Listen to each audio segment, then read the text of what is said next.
हर रविवार को हम एक नए वक्ता के साथ उपस्थित होते हैं और आज की हमारी वक्ता हैं डॉक्टर ममता जी, डॉक्टर ममता कुमारी जी। और डॉक्टर ममता कुमारी जी की विशेषता है कि आप बहुत ही संघ की प्रतिबद्ध कार्यकर्ता हैं। आप विद्यार्थी परिषद से आपका गहरा जुड़ाव है। आप विद्यार्थी जी। परिषद की महनीय कार्यकर्ता हैं, स्वयंसेवक हैं।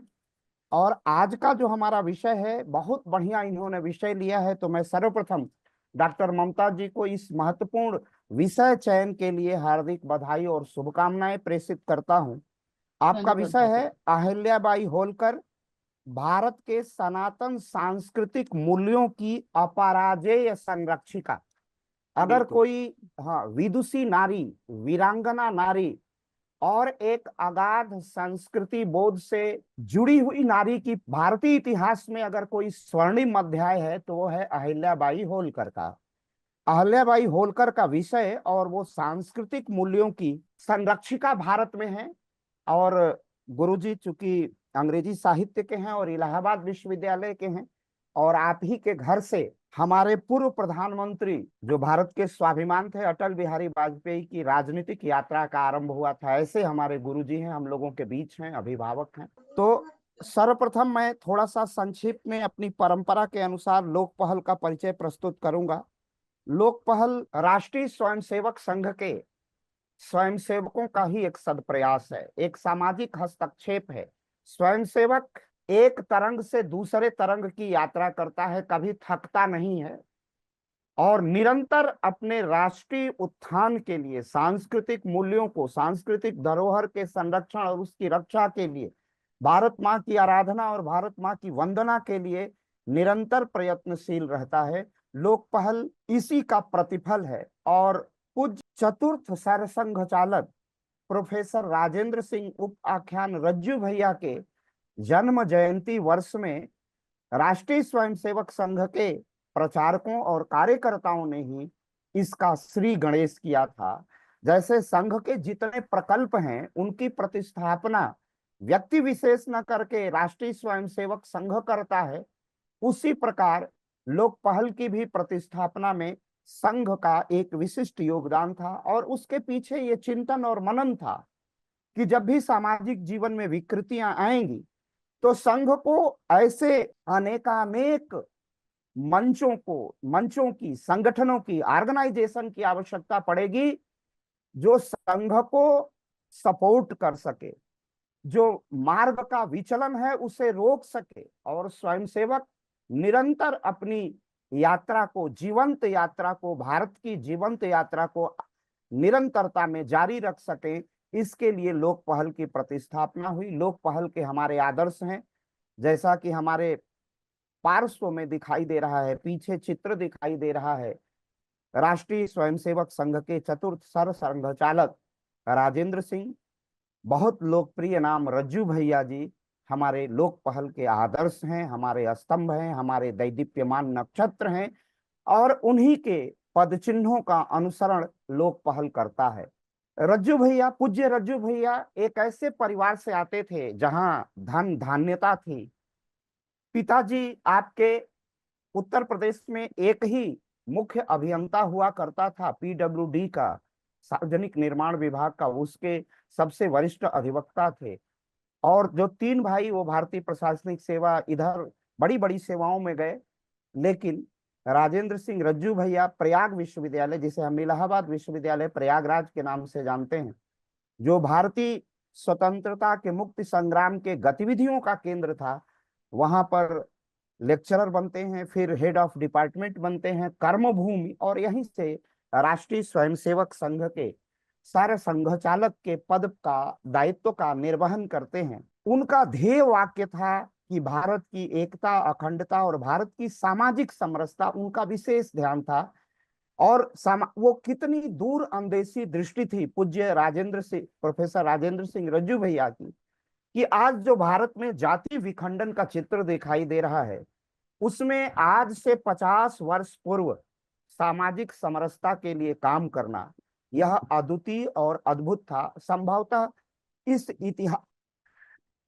इतिहास के इस कालजयी पुरुष को भारत के आने वाले भविष्य की आहट की भारत के पदचाप सुनाई दे रहे थे, तभी उन्होंने सामाजिक समरसता को और मजबूत करने की बात कही थी। हमारे द्वितीय जो आदर्श हैं, जो महनीय आदर्श हैं, वह हैं जिन्होंने भारत में सामाजिक समरसता को, भारत में जाति भेदभाव और विखंडन को दूर करके गोरक्ष पीठ के पीठाधीश्वर होते हुए जो महनीय काम किया, डोमराज के घर बैठ करके भात खाया, पूड़ी खाई, ऐसे पूज्य महंत ब्रह्मलीन महंत अवैधनाथ जी हमारे आदर्श हैं। वो एक वाक्य कहा करते थे जो आज के जीवन में अत्यंत प्रासंगिक है। जो इस तरह आज साम्यवाद समाजवाद का डंका पीटा जाता है और जिस तरह सामाजिक जीवन की व्याख्या की जाती है, तो पूज्य अवैधनाथ जी कहा करते थे कि सामाजिक न्याय का अर्थ है हिंदुत्व का संरक्षण। एक अद्भुत अपरिमेय अपरिमित परिभाषा दिया करते थे और उसको जीवन में उतारते थे। गोरक्ष पीठाधीश्वर के जितने रसोइये, जितने मुख्य कार्य में, सेवा कार्य में, पूजा करने में जो लोग संलग्न हैं, वो तथाकथित आज की अनुसूचित जाति और जनजाति के लोग हैं। उनका जैसा कहना था वैसा ही जीवन था। ऐसा अद्भुत व्यक्तित्व पूज्य महंत ब्रह्मलीन महंत अवैधनाथ जी हमारे आदर्श हैं।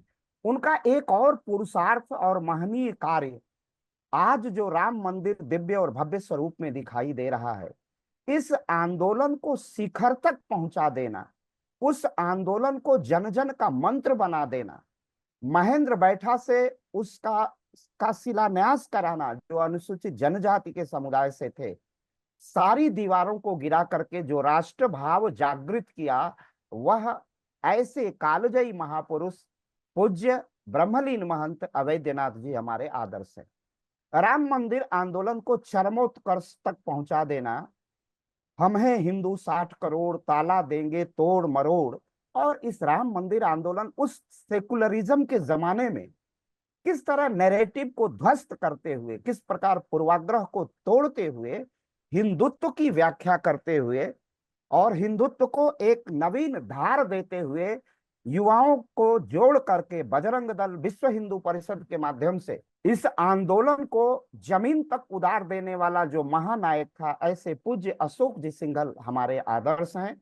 उनकी पावन स्मृतियों को सभी महापुरुषों, प्रोफेसर राजेंद्र सिंह रज्जू भैया, ब्रह्मलीन महंत अवैधनाथ जी और ऐसे हमारे अपराजेय पराक्रमी महायोद्धा पुरुष पूज्य अशोक जी सिंघल की पावन स्मृतियों को नमन करते। ऐसे ही हमारे महनीय जो आदर्श हैं वह है प्राच्य और पाश्चात्य दोनों प्रकार की शिक्षा पद्धतियों का समर्थन करने वाले और भारत में भारतीयता को जागृत करने वाले और राष्ट्रवाद को भी स्वदेशी स्वावलंबन की दिशा की ओर मोड़ने वाले और हिंदुत्व के पुरोधा, विश्व हिंदू परिषद के, विश्व हिंदू महासभा के संस्थापक महामना भारत रत्न पंडित मदन मोहन मालवीय लोक पहल के आदर्श हैं।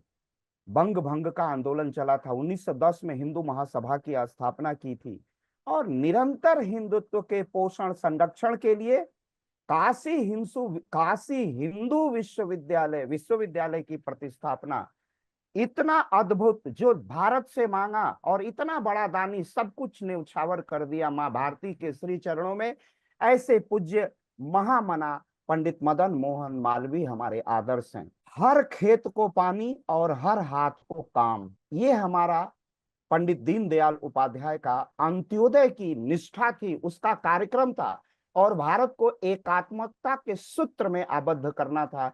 ऐसे पंडित दीनदयाल उपाध्याय जो दीनों के बंधु हैं, दीनों के नाथ हैं और जिनका पूरा जीवन सादगी का जीवन है, समरसता का जीवन है, सद्भाव का जीवन है, जिन्होंने एकात्म मानववाद का दर्शन दिया। व्यक्ति एक परिवार में जन्म लेता है, माता पिता के स्नेहिल संरक्षण में उसका जीवन यापन होता है और वह इस समाज का अंग बनता है।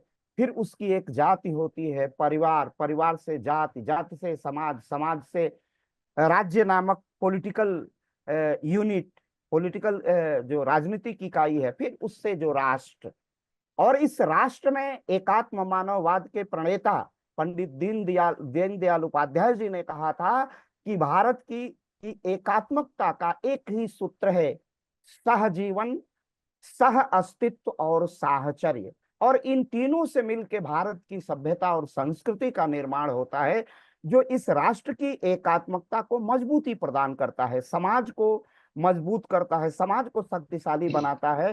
क्योंकि संस्कृति ही सभ्यता की सबसे बड़ी, संस्कृति ही किसी भी सभ्यता का परिचालन करने के लिए, राष्ट्र का परिचालन करने के लिए सबसे मौलिक विचार है। क्योंकि जो प्रशासन, जो चिंतन सभ्यता से, संस्कृति से प्रेरित होगा, वह राष्ट्र कभी डिरेल नहीं होगा, अपने मार्ग से कभी विचलित नहीं होता है। तो ऐसे पंडित दीनदयाल उपाध्याय हमारे आदर्श हैं। लोक पहल के जो महनीय कार्यकर्ता हैं वह हैं, हमारे जो लोक पहल के संयोजक हैं वह हैं डॉक्टर विजय कुमार सिंह जी, जो प्रयाग विश्वविद्यालय से हैं। जो इसके अध्यक्ष हैं डॉक्टर BL आर्या हैं। मेरठ इंस्टीट्यूट ऑफ टेक्नोलॉजी से प्रोफेसर आलोक चौहान है। काशी हिंदू विश्वविद्यालय से प्रोफेसर संतोष कुमार सिंह। वीर बहादुर पूर्वांचल विश्वविद्यालय से प्रोफेसर अवनीश पारथीडकर।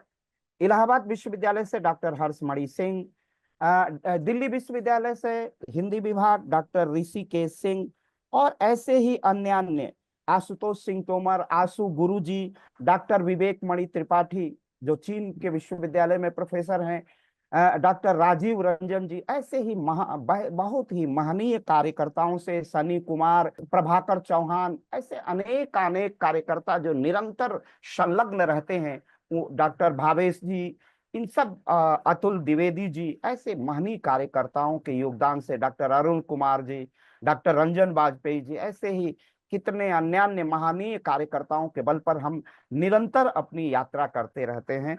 और आज जो हमने मौजू लिया है, अहिल्याबाई होलकर सनातन सांस्कृतिक मूल्यों की अपराजेय योद्धा, उसके विषय में आज हम सब से एक बहुत ही महनीय वक्तव्य सुनने को मिलेगा। अहिल्याबाई होलकर का जन्म 31 मई 1725 को हुआ था। यह मराठा साम्राज्य जो इंदौर में जिसकी राजधानी हुई, जो आज का आधुनिक मध्य प्रदेश है, स्थापना की थी। इतिहास व्यक्तित्व है जो धार्मिक, शैक्षिक और सांस्कृतिक उन्नति के साथ साथ सुशासन, सामाजिक कल्याण और मानवीय कार्यों के लिए प्रसिद्ध है। अनेक मंदिरों, अनेक मठों का निर्माण कराया, जीर्णोद्धार, बावलियां बनवाई, ये उनके व्यक्तित्व की सबसे बड़ी विशेषता थी। तो ऐसी अहिल्याबाई होलकर की पावन स्मृतियों पर, उनके जो इतिहास में किए गए कार्य हैं, उनको हम सबको जानना और समझना है। इनके पति खंडेराव होलकर जो महान योद्धा थे, बहुत अल्पायु में आपकी मृत्यु हो जाती है। आपके जो ससुर थे वो मल्हार राव होलकर थे, और उनका जो बेटा था वो मालेराव होलकर था। ये सब असमय काल के गाल में समा गए। तब अहिल्याबाई होलकर ने राजवंश को, अपने इस गद्दी को, इंदौर राजघराने को संभाला था। अनेक आक्रमणों के विरुद्ध इंदौर का संरक्षण और उसकी रक्षा किया था। और इनके सेनापति थे तुकोजी राव होलकर, जिन्हें हम बहुत इतिहास प्रसिद्ध एक सेनापति के रूप में जानने जाते हैं। अहिल्याबाई उस समय प्रसिद्ध हुई जब मराठा पेशवा बाजीराव प्रथम की सेना में कमांडर और मालवा के शासक मल्हार राव होलकर पुणे जाते समय चंडी में रुके थे, और एक मंदिर की सेवा करते हुए उन्होंने देखा था अहिल्याबाई को। उस बच्ची की धर्मपरायणता और चरित्र से प्रभावित होकर मल्हार राव ने अपने बेटे खंडेराव होलकर से अहिल्याबाई का विवाह सुनिश्चित किया था। 1733 में उनकी परिणय सूत्र में बधी थी। जब वह मात्र 9 और 10 साल की थी, उस समय भारतीय समाज में बाल विवाह का प्रचलन था। और 1745 में उनके बेटे मल्हार होलकर और 48 में बेटी मुक्ताबाई होलकर का जन्म हुआ था। लेकिन उनके साथ दुर्भाग्य ने उनका कभी साथ नहीं छोड़ा। अहिल्याबाई के विवाह के समय तक उनके ससुर मल्हार राव होलकर जीवित थे, और बचपन से ही वो लगातार अहिल्याबाई का संरक्षण कर रहे थे। उनकी इस प्रकार जो अहिल्याबाई होलकर का पूरा जीवन था, संघर्षों का जीवन था, कांटों का ताज था। इस विषय पर विस्तृत, वो किस तरह भारत की सभ्यता और संस्कृति की संरक्षक थी, इस विषय पर अपना महनीय पाथेय पाथेय देने के लिए मैं आमंत्रित कर रहा हूं डॉक्टर ममता कुमारी जी को, जो एक विदुषी हैं, हिंदी की सहायक आचार्य हैं, असिस्टेंट प्रोफेसर हैं, और एक बहुत ही प्रतिबद्ध कार्यकर्ता हैं और सनातन और संस्कृति की संवाहिका हैं। मैं बड़े समादर के साथ इस आभासी मंच पर उद्बोधन और पाठ्य के लिए आमंत्रित करता हूं डॉक्टर ममता जी को। भाई साहब, सम्मानित मंच को सादर प्रणाम। अखिलेश जी भाई साहब, आशुतोष जी भाई साहब, लोक पहल मंच से जुड़े सभी विद्वत जन को मेरा सादर प्रणाम। जैसा कि आज का विषय है अहिल्याबाई होलकर, भारत के सनातन सांस्कृतिक मूल्यों की अपराजेय संरक्षिका। अब बहुत सारे जो अहिल्याबाई होलकर जी से जीवन से जुड़े हुए कुछ पहलुओं को भाई साहब ने भी उद्भासित कर ही दिया है, तो मैं अपने विचार आप सभी के समक्ष प्रस्तुत करती हूँ। जिस प्रकार विदित है कि किसी भी कालखंड में जन्मे युग दृष्टा एवं युग प्रवर्तक अपने समाज को तो आलोकित करते ही हैं, अपितु अपनी आने वाली पीढ़ियों के लिए भी अमिट अमूल्य धरोहर छोड़ जाते हैं। ऐसी ही एक महान विभूति लोक माता अहिल्याबाई होलकर है, जिन्हें समाज ने पुण्य श्लोका, लोक माता, शिव कामिनी, साम्राज्ञी, साध्वी, निर्मला, मातोश्री, न्यायप्रिया, प्रजावत्सला, देवी, राजमाता आदि पुण्य संबोधनों से संबोधित किया। ऐसे श्रद्धेय एवं पूजनीय संबोधन जनता द्वारा उनके प्रति आदर, सम्मान, श्रद्धा भाव को ही प्रकट करते हैं। आज से लगभग 300 वर्ष पूर्व एक तेजस्वी, परोपकारी, न्यायप्रिय, शासन कुशल, असाधारण व्यक्तित्व की धनी मातोश्री अहिल्याबाई होलकर का जन्म 31 मई 1725 को अहिल्यानगर के चौंडी गांव में हुआ। यह वह समय था जब भारतीय पुरुष प्रधान समाज में स्त्रियां केवल चूल्हे चौके तक ही सीमित रहती थी और ग्रामीण परिवेश में जन्मी एवं पली बढ़ी अहिल्याबाई मात्र 8 वर्ष की अबोध आयु में राजवधु बनकर इंदौर आ गई। मात्र एवं ससुराल पक्ष में मातोश्री को अतुल्य स्नेह एवं संबल मिला। हालांकि पारिवारिक स्तर पर देवी अहिल्याबाई का जीवन विषमताओं भरा रहा। मात्र 29 वर्ष की आयु में पति महाराज खांडेराव वीरगति को प्राप्त हो गए। 1766 में पितृतुल्य स्नेह देने वाले ससुर मल्हाराव का निधन हो गया। उसके बाद पुत्र मालेराव की भी लंबी बीमारी के कारण अल्पायु में निधन हो गया। काल ने अपनी क्रूर गति दिखाते हुए दौहित्र और दामाद को भी ले लिया। पति के गम में बेटी भी सती हो गई। अपने परिवार में निकट संबंधियों को खोने का गम लोक माता को भीतर तक झकझोर गया। किंतु इतनी बड़ी अपूर्णीय क्षति के उपरांत देवी ने जनता को ही अपना सर्वस्व मानते हुए कुशल राजनीतिज्ञ की भांति राज्य का संचालन किया। अस्त्र शस्त्र में निपुण देवी अहिल्या दुर्गा की भांति हाथी पर बैठ विरोधियों को धूल चटाती थी। अपने 30 वर्ष के शासनकाल में देवी ने संपूर्ण भारत को एक सूत्र में पिरोने का महान कार्य किया। पुण्य श्लोका अहिल्याबाई होलकर नारी सम्मान और सुरक्षा को लेकर अति संवेदनशील थी। उन्होंने गांव-गांव में नारी सुरक्षा टोलियों की स्थापना की। अस्त्र शस्त्र की शिक्षा के साथ साथ महिलाओं की एक सैन्य टुकड़ी भी गठित की।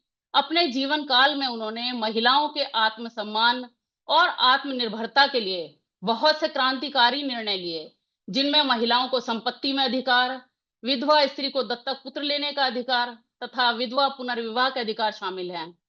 अपने शासन काल में नदियों पर जो स्नान घाट बनवाए गए, उनमें महिलाओं के स्नान के लिए अलग व्यवस्था कराई गई थी। स्त्री के मान सम्मान, मर्यादा का विशेष ध्यान रखा गया था।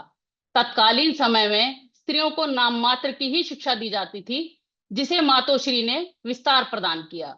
देवी आत्म प्रतिष्ठा के भ्रमित मोह का त्याग कर सदैव न्याय करने को प्रेरित रहती थी। देवी अहिल्याबाई होलकर समकालीन पूना के न्यायाधीश राम शास्त्री की परंपरा में थी।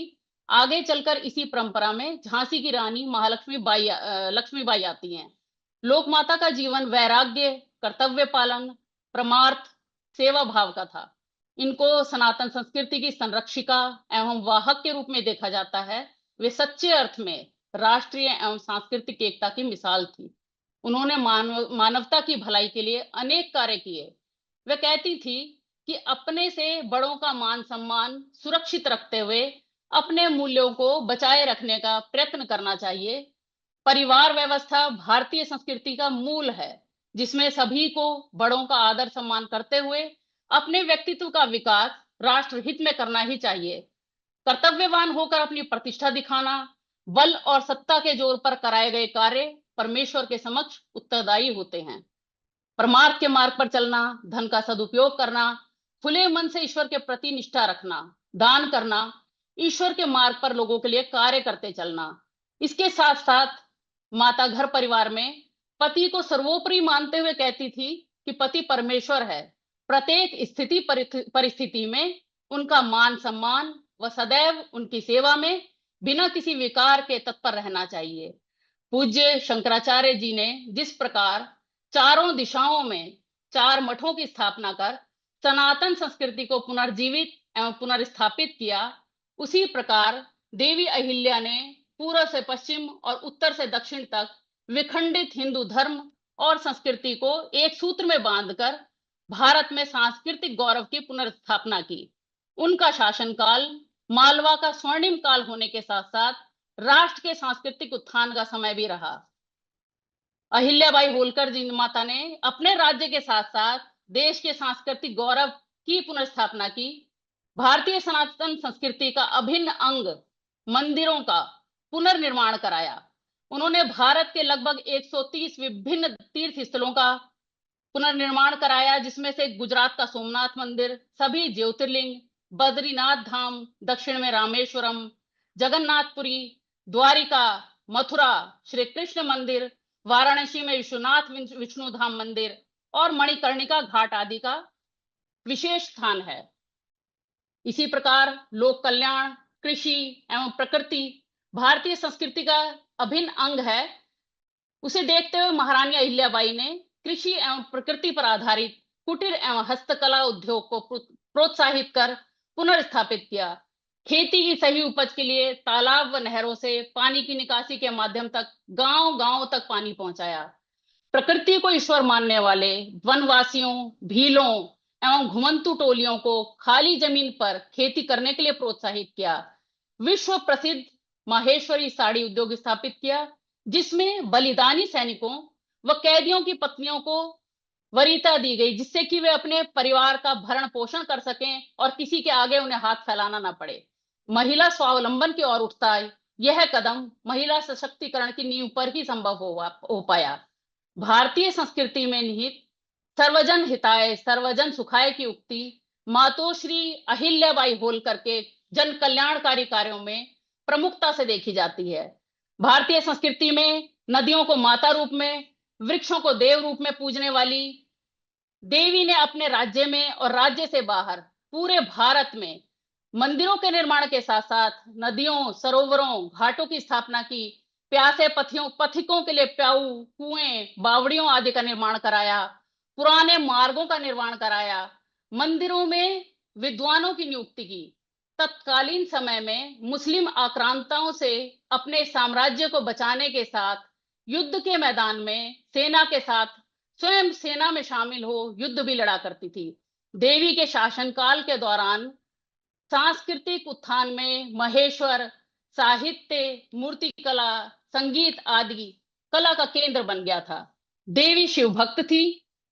धर्म के प्रति देवी की अनन्य श्रद्धा एवं भक्ति उनकी इस आस्था से ही प्रकट होती है कि उन्होंने अपने राज्य को प्रभु शंकर को अर्पित कर स्वयं शिव की सेविका बन शासन किया। इसलिए राजाज्ञाओं पर हस्ताक्षर करते समय केवल नीचे शंकर लिखती थी। उस समय मुद्राओं पर शिवलिंग और बिल्व पत्र के चित्र अंकित होते थे तथा सिक्कों पर नंदी का चित्र अंकित होता था। तब से लेकर स्वराज्य प्राप्ति तक इंदौर के सिंहासन पर बैठने वाले सभी शासकों की राजाज्ञाएं श्री शंकर की आज्ञा के बिना अमल नहीं होती थी। पुण्य श्लोका लोकमाता अहिल्याबाई जिस तरह से धार्मिक संस्कृति की वाहक हैं, अपनी न्यायप्रियता के लिए भी उतनी ही प्रतिबद्ध थी जितनी राज्य एवं प्रजा के संरक्षण के लिए। मैं एक सत्य घटना का जिक्र करना चाहूंगी, जिसमें न्याय हेतु उन्होंने अपने पुत्र को मृत्युदंड देने से भी हिचकिचाई नहीं। घटना कुछ इस प्रकार है। एक बार देवी के पुत्र मालोजी राव अपने रथ पर सवार होकर राजवाड़ा के पास से गुजर रहे थे। तभी एक गाय का बछड़ा रथ कूदता फांदता कहीं से रथ की चपेट में आ गया और तड़प तड़प कर उसने घटनास्थल पर ही दम तोड़ दिया। मालोजी राव इस घटना को नजरअंदाज करके आगे बढ़ गए, किंतु गाय अपने बछड़े के मृत्यु स्थल से हट नहीं रही थी। वह अपने बछड़े को भी नहीं छोड़ रही थी। कुछ समय बाद देवी वहां से गुजर रही थी, उन्होंने वह दृश्य देखा तो वे रुक गई। पूछताछ करने पर कोई भी यह बताने को तैयार नहीं था कि बछड़े की मौत हुई कैसे। फिर अंततः किसी ने डरते डरते पूरी घटना बयान कर दी। अगले दिन दरबार में देवी ने मालोजी राव की पत्नी मैनाबाई को बुलाकर पूछा कि यदि कोई व्यक्ति किसी मां के सामने उसकी संतान को मार दे तो उसे क्या दंड देना चाहिए। मैनाबाई ने तुरंत जवाब दिया कि उसे मृत्युदंड दिया जाना चाहिए। यह जवाब सुन देवी ने तुरंत आदेश दिया कि मालोजी राव के हाथ पैर बांध दिए जाएं और उन्हें उसी प्रकार से रथ से कुचलकर मृत्युदंड दिया जाए जिस प्रकार बछड़े की मौत हुई है। किंतु इस आदेश को मानने के लिए और रथ की कमान संभालने के लिए, सारथी बनने के लिए कोई तैयार ना था। अंततः रानी ने खुद ही रथ की लगाम थाम ली। लेकिन तभी वहां एक अजीब घटना घटी। वह गाय रानी के रथ से आगे से हटी ही नहीं, खड़ी हो गई। बार बार हटाए जाने पर भी वह हटती नहीं थी, बल्कि देवी के रथ के आगे आकर डट गई, मानो कह रही हो कि किसी और के बच्चे की हत्या वह नहीं कराना चाहती। फिर देश दरबारी मंत्रियों, सैनिकों आदि ने देवी से कहा कि गौ माता की भी यही इच्छा है कि मालोजी राव को क्षमा कर दिया जाए। ऐसा था देवी का न्याय। वह स्थान आज भी आड़ा बाजार के नाम से जाना जाता है। इसी प्रकार नारी सशक्तिकरण और उत्तम शासन का एक प्रसंग है। देवी के पुत्र मालेराव की गंभीर बीमारी के कारण 17 मार्च 1767 को स्वर्गवास हो गया। तब सरलता, धर्मपरायणता, उदारता की प्रतिमूर्ति देवी के स्वभाव को देख विरोधी सोचने लगे कि बाई शासन की बागडोर क्या ही संभाल पाएंगी। एक षड्यंत्र के तहत राज्य हड़पने के उद्देश्य से पुणे के राघोबा ने सेना सहित इंदौर पर चढ़ाई कर दी। लोक माता ने पेशवा से युद्ध की स्थिति देख विचार किया कि उनकी सेना पेशवा की सेना के आगे टिक नहीं पाएगी। तब एक कूटनीतिक चाल चलते हुए पेशवा को यह संदेश भेजा कि आप जैसे वीरों का यह धर्म नहीं कि एक अबला को हराकर जीत प्राप्त करें। अगर मैं हार भी गई तो इसमें मुझे कोई बुरा नहीं कहेगा, पर संयोग से यदि आपकी पराजय हुई तो यह संसार क्या कहेगा, इस पर विचार कर लीजिएगा। देवी के यह वचन सुनकर राघोबा ने युद्ध का विचार त्याग दिया और तब देवी के पुत्र मालेराव के निधन पर शोक प्रकट करने राघोबा इंदौर पधारे। तब देवी ने उनका जोरदार स्वागत किया।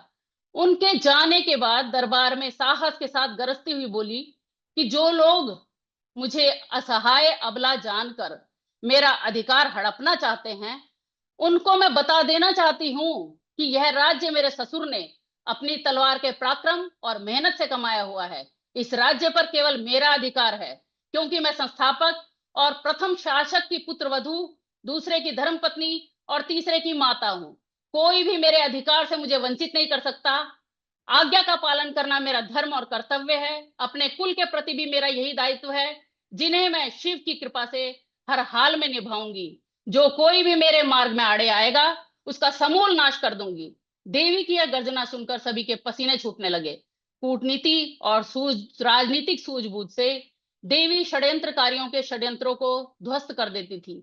उनकी दूरदर्शिता, राजनीतिक दूरदर्शिता का अंदाजा इसी बात से लगाया जा सकता है कि देश भर के प्रमुख राज्यों में उन्होंने अपने राज्य प्रतिनिधि नियुक्त किए थे, जो देवी को समय समय पर होने वाली कूटनीतिक प्रपंचों की जानकारी देते रहते थे। कुछ समय पश्चात रानी पर दत्तक पुत्र लेने का दबाव बढ़ने लगा, क्योंकि उत्तराधिकारी न होने की स्थिति में शासन की बागडोर अन्य को सौंपनी पड़ती।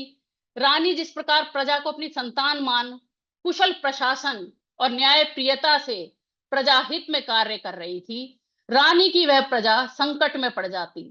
किंतु ऐसी विषम परिस्थिति में भी रानी ने दत्तक पुत्र लेना स्वीकार नहीं किया, क्योंकि वह प्रजा को ही अपना संतान मानती थी। इस फैसले से कुपित राजपूतों ने रानी के विरुद्ध युद्ध छेड़ दिया, किंतु रानी ने अपनी कुशाग्र बुद्धिमता और राजनीतिक चतुराई से इस विद्रोह का भी दमन कर दिया। मातोश्री के राज में प्रजा चहुं ओर से प्रसन्न एवं खुशहाल थी। आज के समय में लोकमाता अहिल्याबाई होलकर के जीवन, मान्यताएं, भारतीय संस्कृति, धर्म, नारी सशक्तिकरण की प्रासंगिकता पर यदि विचार किया जाए तो हम पाएंगे कि तत्कालीन समय से अधिक आज के समय में लोकमाता के जीवन आदर्शों की अधिक आवश्यकता है। वे कहती थी कि भारतीय परंपरा के मूल में परिवार व्यवस्था है। आज पश्चिमी संस्कृति की घुसपैठ के कारण हमारी परिवार व्यवस्था छिन्न भिन्न हो रही है। पति को परमेश्वर मानने वाली नारी परपुरुष के संसर्ग में आकर स्वयं अपने पति के अपने हाथों पति के टुकड़े कर ड्रम में भर सीमेंट से सील कर देती है। हालिया घटनाएं मेरठ की ही हैं और इसी प्रकार एक घटना के उजागर होते ही अनेकों घटनाएं सामने आई। कहीं लिव इन रिलेशनशिप के कानूनी अधिकार को हथियार बना, बल्कि यहां तक कि अपने पूरे परिवार की मान मर्यादा को ताक पर रखकर खुलेआम परपुरुष के साथ रह रही हैं। आधुनिकता की आड़ में आज के बच्चे और कल का भविष्य मोबाइल की सतरंगी दुनिया, गुमनाम दुनिया में खो गया है। प्राइवेसी के नाम पर घर में अलग अलग कमरों में अलग अलग फोन से पूरी दुनिया से जुड़े रहेंगे, लेकिन घर में कब क्या हो रहा है इसकी किसी को कोई खबर नहीं है। कहां गई वो भारतीय नारी जो यमराज से अपने पति के प्राणों को वापस छीन लाती थी। आज के युग में तलाक के बढ़ते मामले हमारे पारिवारिक विघटन की ओर इशारा करते हैं। अब वो बच्चे दादा दादी नाना नानी की छांव में पलती नौनिहाल पीढ़ी कहीं मुश्किल ही देखने को मिलेगी। परिवार व्यवस्था की पहले हम दो हमारे दो पर व्यवस्था बढ़ी, अब हम एक हमारा एक का नारा पूरे जोरों पर है। अगर कहीं हम बच्चों को कुछ कह देते हैं तो बच्चे भी माई लाइफ माई चॉइस कहकर माँ बाप का मुंह बंद कर देते हैं।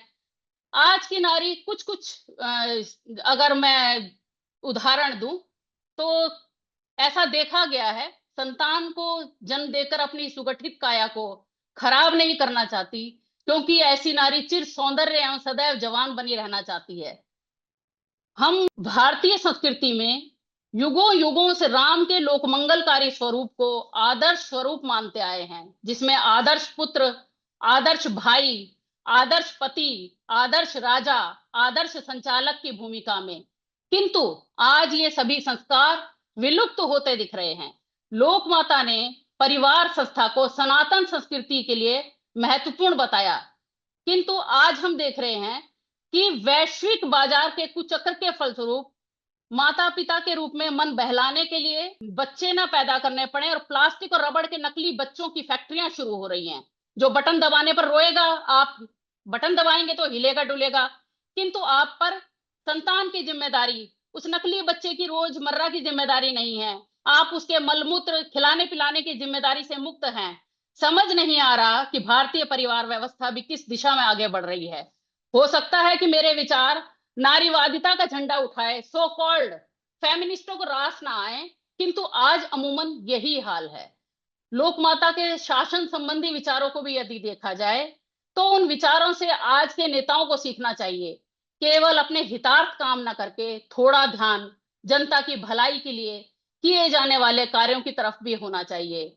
आज से लगभग 300 वर्ष पूर्व जन्मी ऐसी महानायिका पर हम जब बात कर रहे हैं जिन्होंने उस समय में विरोधियों को परास्त किया था, तो आज तो बहुत समय भी बीत गया है और समय बदल भी चुका है। तो आज हम राष्ट्र निर्माण में अपनी सशक्त भूमिका निभाने योग्य हो गए हैं? हमें इस पर विचार करना होगा। पश्चिमी संस्कृति की आंधी से उपजे नवाचारों से निपटने के लिए भारतीय युवाओं को अपनी भूमिका तय करनी होगी, क्योंकि भारत विश्व का सबसे बड़ा युवा देश है। इतिहास के पन्ने पलटने पर भी हम देख पाएंगे कि चाहे मुगलों का शासन रहा हो, आक्रमण हो या अंग्रेजों का, सभी महायुद्धों में युवकों की भूमिका अग्रणी रही है। अपने जीवन मूल्यों के प्रति हमें सचेत होना पड़ेगा। केवल भाषणों, सम्मेलनों, काव्य गोष्ठियों आदि में भारत की धरोहर अमूल्य है कहने भर से काम नहीं चलेगा, बल्कि वास्तविकता में हमें नारी सशक्तिकरण, सनातन धर्म, संस्कृति की अपराजय का लोकमाता अहिल्याबाई होलकर के संपूर्ण विचारों को अपने जीवन में उतारना होगा। तभी पुण्य श्लोका लोकमाता अहिल्याबाई को हम सच्चे अर्थों में याद करेंगे और भारत की अखंड सांस्कृतिक विरासत और जीवन मूल्यों को बचा पाएंगे। बहुत आगे के लिए बहुत मंच में अखिलेश भाई साहब को देती हूँ। बहुत बहुत धन्यवाद, बहुत बहुत आभार डॉक्टर ममता जी। आपने बिल्कुल बहुत सारगर्भित और बहुत सधी हुई भाषा में, और एक जो इतिहास की मीमांसा है, इतिहास की जो व्याख्या है, उस पर जो गंभीर टिप्पणी की, और उसके समीकरण को वर्तमान भारत की सभ्यता, भारतीय समाज से जोड़ा, और भारतीय समाज आज किस तरह से अपनी सभ्यता और संस्कृति से दूर होता जा रहा है, यही सबसे महत्वपूर्ण विचारणीय प्रश्न है। और अहिल्याबाई होलकर की जो प्रासंगिकता है, वह इसी रूप में प्रतिस्थापित होती है कि उन्होंने जिन सनातन मूल्यों की स्थापना की, जिस प्रकार एक पत्नी के रूप में, एक माँ के रूप में, एक बहू के रूप में, और भारत माता की सेवा के लिए एक वीरांगना के रूप में जिस प्रकार इंदौर राजघराने की प्रतिस्थापना की, भारतीयता और सनातन की रक्षा की, पारस्परिक जो मराठा पेशवा, मराठा शक्ति थी, उससे भी किस प्रकार सद्भाव और समन्वय का, सहमिलन का कार्य किया, और आपसी प्रतिस्पर्धा से निकलकर इंदौर राजघराने को किस सुशासन, न्यायप्रियता के स्तर पर पहुंचाया, उनकी न्यायप्रियता, उनकी लोक कल्याणकारी नीतियां, बावड़ियों का निर्माण, मंदिरों का निर्माण, उनकी मंदिर निर्माण, सड़क निर्माण, बावली निर्माण, इस तरह के अनेक ऐसे कार्य थे। वो अन्न क्षेत्र भी चलाती थी। कोई व्यक्ति इंदौर राजघराने में भूखे नहीं मरता था। गरीबों को अन्न देना, बंदोबस्त की भी, राजस्व की भी गजब की व्यवस्था थी। उनका बंदोबस्त, जैसे अलाउद्दीन खिलजी की बाजार व्यवस्था, अकबर के बंदोबस्त, और शाहजहां के मैपिंग को हम लोग याद करते हैं और इतिहास में लिखा गया है। लेकिन अगर हम अपने सनातन हिंदू शासक और शासिकाओं को देखें, तो इतनी जो अतुलनीय अतुलनीय जो उनका महनीय इतिहास में योगदान था भू राजस्व के लिए, वो अद्भुत था। काशी के मंदिरों का जीर्णोद्धार, वो जानती थी कि सनातन के मूल्यों का किस प्रकार पराभव हुआ है। आतताइयों ने भारत के मंदिरों को नहीं तोड़ा है, भारत के मनोविज्ञान को तोड़ा है, और भारत का मनोविज्ञान निर्मित होता है भारत की सभ्यता और संस्कृति से। ऐसे अद्भुत पराक्रम और पुरुषार्थ उस इंदौर राजघराने ने किया, जिसकी कर्ता, जिसकी कर्त्री और जिसकी नेतृत्व शक्ति का नाम था अहिल्याबाई होलकर। आपने जिस तरह उनके विस्तृत कर्तृत्व को प्रतिस्थापित किया, और जो उसकी विशेष विशेषता है कि आज के संदर्भ में, अब जैसे भारत में न्यूक्लियर फैमिली की भी बात आपने, टोटल फर्टिलिटी रेट जो हमारी कुल प्रजनन दर है, अब घट जाएगी। वो कम से कम 2.1 होनी चाहिए। एक स्त्री अगर 35-40 वर्ष तक है तो उसे कम से कम 2 बच्चों को जन्म देना चाहिए, वो घट रहा है। भारत के लिए गंभीर समस्या है, क्योंकि आने वाले 20 वर्ष में अगर हमने उसको नहीं सुधारा, और एक तरफ जो एक विशेष समाज है जो इस्लाम मतावलंबी है, उसकी जो जी। फर्टिलिटी रेट है उसका 3.6 है, तो भारत क्या बूढ़ा देश होगा? क्या भारत, जिस दिन भारत में हिंदू जनसंख्या में वृद्धि के स्थान पर कमी होगी, भारत की स्थिति क्या होगी, इसकी कल्पना करने से ही हम सिहर उठते हैं। आज भी क्या स्थिति है? हम बटेंगे तो कटेंगे। और जी। अहिल्याबाई होलकर ने बटने और कटने के स्थान पर जोड़ने का काम किया था। उन्होंने जो पेशवा थे उनसे लड़ाई नहीं की, उनसे अनुरोध किया, उनसे समन्वय स्थापित की, मैत्री भाव प्रतिस्थापित किया। जैसे भगवान प्रभु राम ने भी दुश्मन को किस तरह मित्र बनाया जाता है, वो राम राम और विभीषण के प्रसंग से ये सारी चीजें याद आती हैं। तो भारत जिस दिन अपने सांस्कृतिक मूल्यों से दूर होगा, उस दिन भारत की स्थिति अत्यंत भयावह, गंभीर हो जाएगी। इन सारे प्रश्नों पर अहिल्याबाई होलकर एक हमारे सामने बहुत बड़ी आदर्श हैं, एक प्रशासिका के रूप में, एक भारतीय संस्कृति और सभ्यता की संरक्षिका के रूप में, और भारत के सनातन मूल्यों के संरक्षण देने के रूप में आपने सारे मूल्यों को एक साथ समीकृत करने का प्रयास किया। यह पूरा मंच आपको बहुत बहुत आभार व्यक्त करता है, और इस महनीय धारा प्रवाह वक्तव्य के लिए आपकी हम भूरि भूरि प्रशंसा करते हैं। अब मैं इस वक्तव्य पर टिप्पणी के लिए अर्थशास्त्री और साहित्यकार डॉक्टर हर्षमणि सिंह जी को आमंत्रित करता हूं। डॉक्टर हर्ष जी। जी बहुत बहुत धन्यवाद डॉक्टर अखिलेश सर। आज अहिल्याबाई होलकर के माध्यम से आज के जो मुख्य वक्ता, जिनका उद्बोधन लोक पहल के इस पटल पर अ, लगभग समयावधि के हिसाब से चला, और इसके माध्यम से उन्होंने भारतीय सनातन परंपराओं को बहुत समावेशी रूप में उद्घाटित किया। अहिल्याबाई होलकर वास्तव में जो सनातन की संरक्षिका थी, जो हमारे मूल्य हैं, सनातन संस्कृति के मूल्य हैं, और उन मूल्यों में चाहे वो मंदिरों के पुनरुद्धार की बात है। देखिए, खाना वधू संस्कृति की आने के बाद से जब हमारे जो धार्मिक स्थल हैं या जो हमारे धार्मिक आयोजन हैं, उन उन पर बहुत एक तरीके से उनको तिरोहित किया गया था। तो डॉक्टर अखिलेश त्रिपाठी जी भी जैसा कह रहे थे कि वास्तव में उन्होंने यहाँ के मनोविज्ञान को तोड़ा था। और इसी क्रम में जो बात आती है कि जब कहते हैं कि परिवार जो है, जो फैमिली का स्ट्रक्चर है, वास्तव में ये जो फैमिली का स्ट्रक्चर है, ये केवल एक सामाजिक फिनोमेना नहीं है, केवल एक सोशल स्ट्रक्चर ही नहीं है, ये वास्तव में एक आर्थिक स्ट्रक्चर है।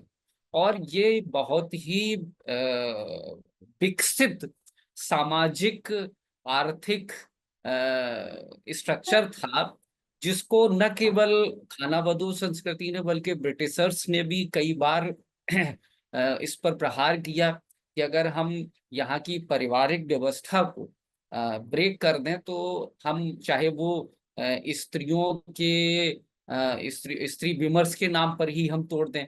तो बाद में आप देखें कि जब देश आज़ाद हुआ तो कम्युनल कम्युनिस्ट और जो इस्लामिक के गठजोड़ ने स्त्री विमर्श के नाम पर इस तरीके के अनर्गल प्रलाप प्रारंभ की, जबकि स्थिति इससे उलट थी। और अहिल्याबाई होलकर जो एक ऐसी, ये उदाहरण है, ऐसे बहुत सारे उदाहरण हैं। और बीच बीच में आप किसी किसी कालखंड में किसी भी भारतीय इस तरीके की महिलाओं को, और आज इस विषय पर ये आपने विषय चुना जो आज की मुख्य वक्ता हैं, उन्होंने बिल्कुल एक तो वो महिला थी, उन्होंने उनका योगदान किस तरीके से रहा, ये बातें वास्तव में इस बात के बिल्कुल उलट हैं कि एक ऐसे देश में जहाँ पर पारिवारिक व्यवस्था बहुत समन्वित तरीके से स्थापित थी, वहाँ स्त्री विमर्श जैसे विषयों पर बात ही नहीं की जानी चाहिए। अगर यहाँ पर स्त्री विमर्श की बात होगी तो फिर परिवार का विखंडन देखने को मिलेगा, टोटल फर्टिलिटी रेट देखने को मिलेगी, जन्म के अधिकार को लेकर जो अद्वैतवाद की परंपरा है, जहाँ शिव के माध्यम से अर्धनारीश्वर की बात की जाती है, ये बिल्कुल उसके उलट है। तो और बहुत अच्छे तरीके से इस बात को भी रखा गया कि जो बच्चों के पालन और पोषण से जो जिम्मेदारी से जो बच्चे आप हटते हैं, उससे आप एक एकाकीपन में जाते हो। और वास्तव में जो बाजार है वो यही चाहता है कि जब आपके परिवार को विखंडित करके आपको अलग थलग कर देता है तो बाजार की गिरफ्त में आप बेहतर तरीके से आ सकते हैं। जब आप संगठित रूप में रहते हैं तो आप बाजार का सामना कर सकते हैं, लेकिन जब आप एकाकी हो जाते हैं तो बाजार आप पर हावी होता है, आपके मनोविज्ञान पर हावी होता है, आपके सामाजिक, आपके जो असुरक्षा की भावना है, आप भय की भावना है, उन पर हावी होता है। तो मुझे याद आता है कि जो जहाँ तक सनातन सांस्कृतिक मूल्यों की जो परंपरा की बात है, एक पत्रकार जो भारत में बहुत समय तक रहे, और मार्क ट्वेन, जिन्होंने कहा कि जो भारत है वो मदर ऑफ हिस्ट्री है और ग्रैंड मदर ऑफ लीजेंड है, लेकिन great grand mother of tradition है। तो ये जो ट्रेडिशन है, जो हम जिसको कैरी करते हैं, वो चाहे परिवार के नाम पर हम कैरी करते हैं, हम अपने मूल्यों के नाम पर करते हैं, हम नदी में भी नदी को पालतू नहीं मानते, हम नदी में भी माँ का स्वरूप देखते हैं, हम धरती को भी माँ का स्वरूप देखते हैं। तो ये जो जो जो अहिल्या भाई होलकर के माध्यम से ये जो बातें कही गई, इनको हम किस तरीके से आगे ले जाएं और नई पीढ़ी को अपने उन महापुरुषों और आदर्शों से अवगत कराएं जिसकी बहुत आवश्यकता है। अहिल्या भाई होलकर का नाम जो बार बार इस क्रम में भी बहुत आता है कि उन्होंने किस तरीके की दूरदर्शिता दिखा, जो चाहे वो सोमनाथ का मंदिर हो, चाहे वो 12 ज्योतिर्लिंग हो, चाहे वो मथुरा हो, काशी का विश्वनाथ मंदिर हो, मणिकर्णिका, इन्होंने, अगर आप देखें कि उनके इस कृतित्व से ये सारी जगह आज भारतीय सनातन भारतीय संस्कृति के मुख्य राजदूत हैं। जहां पर कोई पुण्य की आस में, कोई आध्यात्मिक शांति की तलाश में हमेशा लोग आते और जा रहे हैं। कहते हैं कि जो आना और जाना है, टूरिज्म और तीर्थाटन में एक अंतर है। तो टूरिज्म और टूरिज्म के बाद जब आप एक जगह से दूसरी जगह जाते हैं तो आपको थकान हो सकती है, लेकिन जब आप तीर्थाटन पर जाते हैं तो एक आत्मिक शांति लेकर आप लौटते हैं। तो ये एक डिफरेंस है। और जब हम चाहे वो 12 ज्योतिर्लिंगों के पुनरुद्धार की बात करते हैं, और इसके बाद इसी अवधारणा को आधार बनाकर अयोध्या में पुनरुद्धार किया गया। प्रयागराज में जो धार्मिक आयोजन थे उनको एक नई विराट स्वीकृति मिली, और जिसका परिणाम हम देख पा रहे हैं कि अब भली भांति जो आगे आने वाली पीढ़ी है उसको परिचित करा रहे हैं। दरअसल में कहते हैं कि जब कोई संस्कृति है उसको भी रंग रोगन की आवश्यकता होती है, समय के साथ हमें उसको भी ढालना पड़ता है। जब हम नहीं ढाल पाते तो हम उसे नई पीढ़ी के साथ नहीं जोड़ पाते। वर्तमान सरकारों ने इस बात को समझा है, इस बात को भली भांति समझा है। अभी जब मैं आपसे ये बात कर रहा हूँ, इसी समय मुंबई में एक बहुत बड़ा आयोजन पैरेलली चल रहा है कि भारत एंटरटेनमेंट इंडस्ट्री का एक बड़ा हब है। और एंटरटेनमेंट इंडस्ट्री का जो हब है उसके लिए ये कहा गया कि जो भारत में स्टोरी टेलिंग की परंपरा थी, वास्तव में अगर देखें तो अब भारत में जो ज्ञान की परंपरा है वो श्रुति पर आधारित है। चाहे वो पंचतंत्र की कहानियां हो, चाहे वो हितोपदेश की कहानियां हो, हमारे अरण्यक हो, सभी में तो स्टोरी टेलिंग की परंपरा को ही हम किस तरीके से, और जब जियो पॉलिटिक्स और जो टेक्नोलॉजी, भारत इत्तेफाकन से इन दोनों मामलों में एक एडवांटेजेस स्थिति में, एक तो भारत के पास अच्छी डेमोग्राफी है, और जब जियो पॉलिटिक्स के हिसाब से भारत की तरफ पल्ला भारी है, तो हम अपनी स्टोरी टेलिंग, हम अपनी कहानियों जो वास्तव में संस्कृति की एक आधारभूत संरचना है जिस जो पूरे विश्व में जाती है। तो आप देखें कि भारत का जो सिनेमा है, आप देखें कि एक समय जब भारत का सिनेमा रशिया में देखा जा रहा था, जब देश आजाद हुआ था, सोशल स्ट्रक्चर था, राज कपूर। आप आज देखें तो भारत की फिल्में अमेरिका में भी देखी जा रही। तो ये भी वास्तव में एक उन्हीं विचारों का प्रवाह है जिसके माध्यम से हम भारतीय अपनी संस्कृति को विश्व के तमाम देशों के में बैठे भारतीयों के साथ एक दूसरे में जोड़कर एक रूप में देखते हैं। तो भले ही चाहे बात वो अहिल्या भाई होलकर के माध्यम से हो रही हो, लेकिन बात बहुत सशक्त है। और हम लोग पिछले कई लेक्चर से लोक पहल पर हम लोग इसी पर परिचर्चा कर रहे हैं। कुछ जो हमारे जो धार्मिक आयोजन उनकी रूपरेखा को लेकर है, दूसरा विकसित भारत की जो संकल्पना है उसमें कहाँ कहाँ तक, तो ये विषय भी उसी के एक पैरेलल के रूप में है। आपने एक महत्वपूर्ण विषय पर अपना उद्बोधन दिया और हाँ, समय निकाला लोक पहल के इस मंच पर। मैं आपको बिल्कुल प्रणाम करता हूँ। और आगे के लिए डॉक्टर अखिलेश त्रिपाठी जी। सोनू कुमार जी, सोनू कुमार जी। हमारी आवाज जा रही है? हेलो। हाँ, आप आवाज आ रही है, बोलिए। पहले तो ममता मैम आपको बहुत बहुत आभार, क्योंकि अहिल्या बाई जी के बारे में मैं बहुत चीजें तो नहीं जानता था, और जब मैंने विषय देखा तो मैंने अखिलेश सर को तुरंत कर मुझे आप अपने साथ जोड़े, क्योंकि अहिल्या बाई जी के बारे में जानना मेरे लिए भी बहुत बेहतर बहुत ही ज्यादा जरूरी था। मैं एक बात तो जरूर कहूंगा कि ज्यादा विषय से थोड़ा हटकर होगा, लेकिन मैं बस इतना ही कहना चाहूंगा ममता मैम, हम जैसे जो युवा पीढ़ी है, चाहे मैं बिहार का रहूं चाहे कोई अन्य स्टेट का अन्य राज्य का, सबसे बड़ी कमी है कि हम इतिहास में जो लोग हैं उनके बारे में हम लोग जानना नहीं चाहते। और यही दुर्भाग्य है कि नहीं जानने की वजह से बहुत सारे ऐसे गुमनाम हैं जिन्हें हम आज तक अब तक हम लोग नहीं जान पाए। मैंने एक ममता मैं बात बताना चाहता हूँ। मैंने एक प्रयास किया, प्रत्येक दिन के इतिहास में जिनकी पुण्यतिथि होती है, जयंती होती है, मैं पहले उनके बारे में जानूं। प्रत्येक दिन किनकी आज जयंती है, किनकी आज पुण्यतिथि है, शायद उनको मैं नमन करूं और उनके बारे में कुछ पढ़ूं।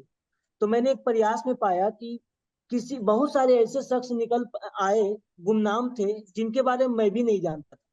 मेरे साथ कई ऐसे छात्र थे जो पत्रकारिता जगत में, वो आज जैसे मैं बताता हूँ, आज माखनलाल चतुर्वेदी जी की आज जयंती है, जी और उनके बारे में बहुत सारे बच्चे आज नहीं जानते थे जो पत्रकारिता के छात्र हैं। और अहिल्या बाई जी के बारे में कई सारे लेक्चर में मैंने सुना है उनके बारे में, कुछ चीजें जो सुना आपसे, कुछ चीजें अभी हर्षमणि सर बोल रहे थे, बहुत सारे ऐसे सब चीजें थे जो हमारे दिमाग में भी नहीं थे, वो मैं जान भी नहीं पाया। मैं इस मंच को नमन करता हूँ, लोक पहल के मंच को, कि हमेशा कुछ ऐसे विषय को लाते हैं जो कि मैं उनसे अनभिज्ञ रहता हूँ। और यहाँ जो सुनने के बाद जो मैं यहाँ लिखता हूँ, और सबसे बड़ी बात इनकी लाइव चलती है, लोक पहल पे लाइव चलती है, मैं जब चाहूँ जब सुन ले सकता हूँ, और उसके बाद मैं इसे पढ़ सकता हूँ। आज थोड़ी सी नेटवर्क समस्याएं थी, मैं फेसबुक लाइव पर मैं सुन रहा था, मगर आपने जो बातें बताई, मैं कम शब्द में बस इतना ही कहना चाहूंगा, आपने जो बताया हमारे लिए बहुत ही ज्ञानवर्धक था, और उनके बारे में जानना हमारे लिए सौभाग्य की बात थी, क्योंकि इसके बारे में आज आप शनाप व्हाट्सएप यूनिवर्सिटी पर तो लोग पढ़ रहे हैं, उन्हें पता भी नहीं होता है। और इस तरह का जब कार्यक्रम होता है, इस तरह का जब व्याख्यान होता है, तो बहुत सारी बातें सामने आती है, आप जैसे विद्वानों से जो सीखने के लिए मिलता है, तो वो मुझे लगता है कि वो मेरे काम आएगा। तो मैं समझता हूँ ममता मैम, मेरे लिए ये सौभाग्य की बात है, मैं आपका सुन पाया। और अखिलेश सर, आपको भी बहुत बहुत आभार कि आप मुझे अपने मंच पे अपने साथ जोड़ते हैं अक्सर। और मैं जब भी जुड़ता हूँ कुछ नए नए चीजों को लेकर के, यहाँ से निकल करके मैं उसे कोशिश करता हूँ कि लोगों के बीच में इसे ज्यादा से ज्यादा शेयर कर सकूं। जब भी यहाँ पे कार्यक्रम चलता है तो मैं इसकी लिंक को हमेशा शेयर करता हूँ, क्योंकि जो विषय होते हैं वो बहुत ही मतलब सेंसिटिव होते हैं, जो बहुत सारे युवा पीढ़ी है जिनको उस चीज के बारे में पता नहीं होता है। और मैंने देखा है शेयर करने के दौरान कुछ जो युवा है, जो सक्रिय है, जो अध्ययन से अध्यापन से जुड़े हुए, उसके लिए ललायत रहते हैं, वो सुनते हैं, मगर जिन्हें कोई लेना देना नहीं होता है, वो ये इसे बकवास समझकर छोड़ देते हैं। तो मैं इस मंच के माध्यम से उन सभी युवाओं से भी अपील करना चाहूंगा कि आप ज्यादा से ज्यादा ज्ञान अर्जित करें, जाने, और फालतू के जो टिपा टिप्पणी होती है उनसे बचने का प्रयास करें। और कोशिश किया है कि अध्ययन जितना ज्यादा से ज्यादा हो सके, किताबों के माध्यम से, विद्वान वक्ताओं के माध्यम से सुनने की जरूरत है। मैं इससे ज्यादा कुछ नहीं कर सकता। बहुत बहुत धन्यवाद मैम। और जी मैं चाहूंगा आपका अखिलेश बहुत सर बहुत मैम को फिर कभी भी आमंत्रित करें, बहुत अच्छी तरीके से हमने विश्लेषण किया। और हर्षमणि सर तो है ही यहाँ पे, उनका तो जब भी विश्लेषण होता है अंतिम में बहुत ही कुछ अनछुए चीजों को वो लाते हैं और बातों को रखते हैं, बहुत कुछ सीखने के लिए भी मिलता है। बहुत बहुत धन्यवाद, बहुत बहुत आभार। बहुत बहुत धन्यवाद सोनू जी। मैम ही इस मंच की ही एक महनीय कार्यकर्ता हैं, तो आप विचार परिवार की हैं, अपनी हैं, तो आप उन्हें जब चाहेंगे तब सुन सकते हैं। और हम लोग लगातार उनसे बुलवाते हैं, फिर आपका एक पाथेय होगा।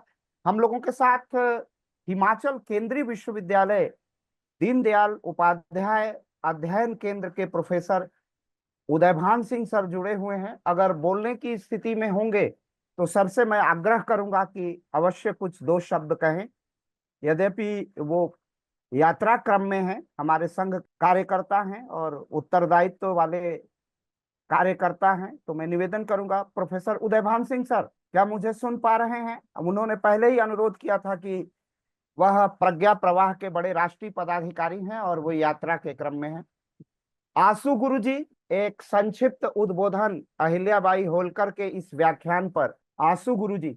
आप सभी को मतलब मेरा सादर प्रणाम। जय श्री राम, वंदे मातरम। पुण्य श्लोका अहिल्याबाई होलकर एक आज के नारी सशक्तिकरण के युग में वो हमारी प्रेरणा स्रोत है, एक प्रेरणा पुंज है कि एक मतलब नारी, जो कि कहा जाता है कि नारी तू नारायणी, नारी तू नारायणी हमारे यहाँ ऐसे नहीं कहा गया है, हमारे यहाँ शक्ति स्वरूपा है। यत्र नार्यस्तु पूज्यन्ते रमन्ते तत्र देवता। सभी देवताओं देवताओं की भी शक्ति पूंजीभूत होकर एक नारी रूप में दुर्गा सप्तशती में आप देख सकते हैं। तो ऐसी ऐसी विभूति को के अनछुए अनकहे पक्षों को उजागर करने के लिए आपका बहुत बहुत आभार।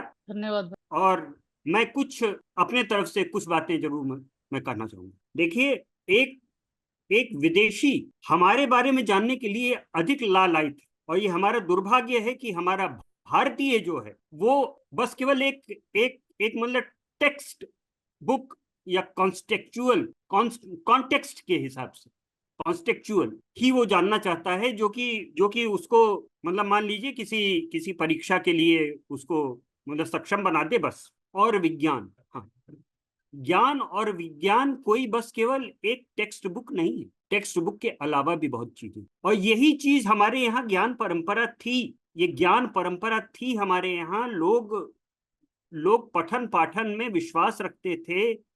हमारे मंदिरों में गुरुकुल चलते थे, उनमें पुस्तकालय होते थे, पुस्तकालय में लोग पढ़ते थे। पढ़ना ही हम भूल गए, पढ़ना ही छोड़ दिए। और उसी का मुख्य प्रभाव ये रहा कि एक विदेशी शक्ति, मैकॉले ने खुद मतलब लिखा है कि मैं पूरे भारत में मैंने यात्रा की और मैंने ये गुरुकुल शिक्षा पद्धति पाई। सबसे पहला अटैक उसने गुरुकुल शिक्षा पद्धति पे किया। और परिवार जो है, परिवार से समाज बनता है और समाज से राष्ट्र। और कोई भी परिवार मौलिक संरचना है, और मौलिक संरचना का मतलब होता है मॉरल वैल्यू और एथिकल वैल्यू। एक वैदेशिक संस्कृति जो कि भौतिकवादी संस्कृति, उसने हमको मेटीरियल वैल्यू पे ज्यादा जोर दिया। एक चार्वाकीय दर्शन, यावत जीवेत सुखम जीवेत ऋतम मतलब ऋणम कृत्वा घृतम पीवेत। एंजॉय आप करिए, लेकिन enjoy life, don't let life enjoy you. ये हमारा भारतीय सोच आ जाता है। तो उनके सोच में और हमारे सोच में जमीन आसमान का अंतर है। तो उन्होंने सबसे पहले हमारे वैल्यू स्ट्रक्चर के ऊपर वो किया कि और फिर उसके बाद हमारे जो अच्छे खासे, किसी को धर्म अफीम लगता था, किसी को धर्म से कोई मतलब ही नहीं था, आध्यात्म नाम की चीज ही उनके लिए कुछ नहीं थी। और नहीं तो माओ से तुंग ने कल्चरल रेवोल्यूशन जो हुआ था चाइना में, उसमें क्या हुआ, उन्होंने संस्कृति का अंत किया। संस्कृति के अंत के साथ संस्कार का अंत होता है, और यही संस्कृति पर कुठाराघात जो हुआ, उसी से हमारे संस्कारों का अंत हुआ, हमारे मूल्यों का अवमूल्यन हुआ, और हम अपने मौलिक मार्ग से भटक गए। आज जो हम युवा पीढ़ी को कहते हैं कि युवा पीढ़ी भटक गई, युवा पीढ़ी को भटकाने वाले हम हैं। हम अपने जीवन काल में गीता प्रेस गोरखपुर की छोटी छोटी किताबें आती थी, वीर बालक की दिनचर्या, ऐसे ऐसे ये इस ढंग से वैल्यू को स्ट्रक्चर किया जाता था। रामायण और रामलीला और कृष्ण लीला को गीता प्रेस गोरखपुर की किताबों ने दिया। आज अगर भारतीय संस्कृति को बचा कर किसी ने रखा है, उसका केवल एक श्रेय जाता है गीता प्रेस गोरखपुर को। एक बहुत पहले एक अभियान चला था, काफी पहले का मैं बता रहा हूं, उसमें था कि #सेव गीता प्रेस, उसका मैं सक्रिय सदस्य रहा। तो गीता प्रेस गोरखपुर का, तो ऐसे प्रकाशनों की हमको आवश्यकता है। छोटी छोटी किताबें बिल्कुल एकदम से, जिसका आप कोई मूल्य न रखिए, कोई मूल्य न रखिए। 100 किताबें हैं, 100 किताबें उठा के बांट दी, लेकिन वो आप बीज बोएंगे, और कोई भी बीज, चाहे आड़ा पड़े, चाहे मतलब सीधा, बीज उगता है। और वो संस्कारित बीज ही आगे चल के भविष्य के संस्कारित जो हमारी फसल होगी, वो होंगे जो इतनी सशक्त होगी, क्योंकि वो मौलिक रूप से होगी, संस्कारित होगी, कल्चर्ड। उसको ना हाइपो कल्चर की जरूरत है, ना हाइपर कल्चर की जरूरत। हमको किसी भी कल्चर की जरूरत नहीं थी। हम तो स्वयं ही, हम तो संस्कृत से संस्कृत से संस्कार, संस्कार से संस्कृति हम देने वाले, विद धातु से वेद, नॉलेज। आज जिस नॉलेज की बात करते हैं वो चाहे आप फिजिक्स हो, केमिस्ट्री हो, बायोलॉजी हो, चाहे जो हो, सब कुछ हमारे वेदों में है, लेकिन हमको वेद का पता ही नहीं था। तो जब एक एक संस्कृति अपने मूल को भूल जाए, जिसको कि कॉनराड अल्स ने निगेशन हमने निगेट किया, स्वयं निगेट किया। भले मतलब कोई भी हमको प्रेरित करता रहता कि भूल जाओ भूल जाओ भूल जाओ, अगर हम न भूलते तो कोई हमको भुला नहीं सकता। हम जिसको भूलना चाहते हैं वही हम भूल सकते हैं, और जो हम नहीं भूलना चाहते हैं वो हम नहीं भूलेंगे, चाहे 80 साल के हो जाएंगे तो भी। तो आज इस ढंग का एक वैल्यू स्ट्रक्चर हमको खड़ा करने की जरूरत है, और ये वैल्यू स्ट्रक्चर केवल लिटरेचर से पैदा किया जा सकता है। ऐसा साहित्य, बाल साहित्य से हम फिर उसके बाद किशोर साहित्य, तरुण साहित्य, और ये इस ढंग का स्ट्रक्चर अगर बना के हम अगर चलेंगे तो देखते हैं कि कौन युवा मतलब भटकेगा। युवा को भटकाने वाले हम आप हैं। युवा को अगर दृष्टि, दर्शन और मतलब दिशा दी जाएगी, उसको दिशा बोध होगा, कर्तव्य बोध होगा, दायित्व बोध होगा, वो कभी नहीं भटक सकता। आज राष्ट्रीय स्वयंसेवक संघ उसका प्रत्यक्ष उदाहरण होकर सामने खड़ा हुआ है 100 वर्ष कि संस्कारित युवक कभी भटक नहीं सकता है, और संस्कारित राष्ट्र कभी पराभूत नहीं हो सकता, और उसको कोई प्रभावित नहीं कर सकता।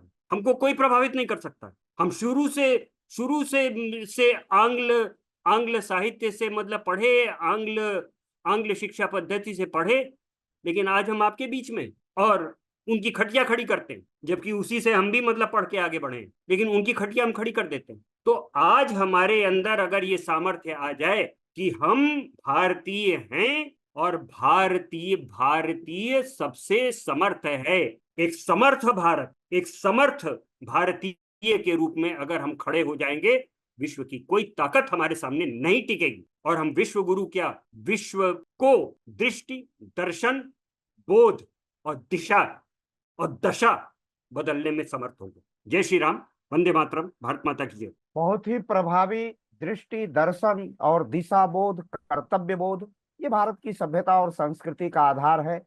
इस देश को अगर हम संस्कृति निष्ठ नहीं बनाएंगे, अगर कभी जीन जैक्स रूसो ने कहा था प्रकृति की ओर लौट चलो, महर्षि दयानंद ने कहा वेदों की ओर लौट चलो, तो आज भारत के संरक्षण के लिए, भारत के पोषण के लिए, भारत के रक्षा के लिए इस 21वीं शताब्दी में यह अनिवार्य हो गया है कि हम संस्कृति और सभ्यता की ओर लौट चलें। अगर हम सभ्यता और संस्कृति की ओर लौट नहीं चलेंगे तो भारत का अधःपतन ही होगा। इसलिए हम लगातार ये प्रयास कर रहे हैं कि निरंतर हम भारत की सभ्यता और संस्कृति से लोगों को जोड़ें, विशेष रूप से युवा पीढ़ी को जोड़ें। यही तो लोक पहल का निरंतर प्रयास है।